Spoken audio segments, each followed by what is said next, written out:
right, Mr. Ian Smith. Best culture building events or things you do in your business to build culture. What are you guys doing for this? I guess culture, I think, is all kind of stems from leadership. And I think it all is built around how you have hard conversations.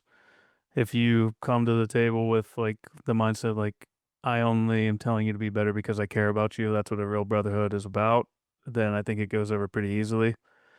But I also think like a nice reward every once in a while, hitting bonuses and hitting your goals and things like that, like going to the casino or going go-kart riding or having like a Christmas party always helps with the team building.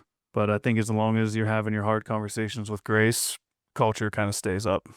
We're planning a big company fishing trip down in Hilton Head in May. So, I mean, There you go. I actually heard one time. I've never done it, and I think it's probably one of the best ideas I've ever heard. And I can't remember what company it was. I don't even think it was roofing. But what they did was every summer they would do like, obviously you got to be a bigger company for this to make sense, by the way. But they would do kind of like a little fair at the office or at the owner's house or whatever. So they'd have like the inflatables show up for the kids, do a big cookout, just basically have like a little shindig for all the family. So like you bring all your kids, they can bring their buddy if they want. They can jump around the inflatables, set up a big water slide in the backfield, whatever, to where all the families get together and, the wives can sit and talk and have a cocktail and the kids are playing together, and just that way that brings everybody a little closer, right? Because I mean, I'm close with all my guys, but at the same time, my wife's not close with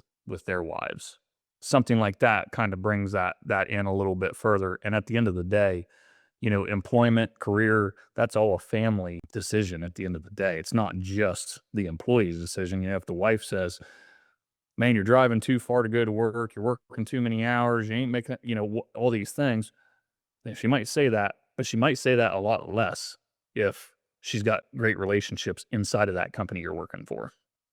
She sees the people depending on you. That makes sense. I like True. it. I've never done it, but it does sound like a I fantastic. can't wait to get invited to my first Rain Stopper fair. I mean, that is going to be so good. Honestly, you got a picture They that on are that. gonna put down the tarp in the back of their pickups and fill that thing up with the garden hose, and I it is can't gonna wait. be a blast. We do some fun stuff. Like every year at the end of the year, we do something fun and exciting. So like one year we did a big UFC event. We went to a fight night that was here in Tampa, rented out like a whole VIP loft with like food and drinks.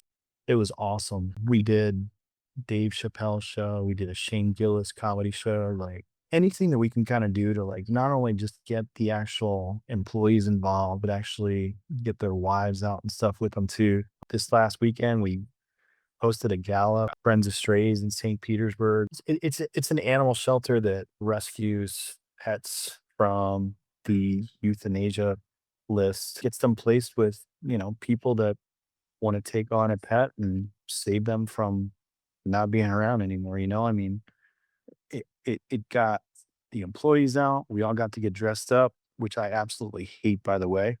But we did get to dress up and, break bread with one another and just enjoy the night. And it was all going to support a really, really good cause.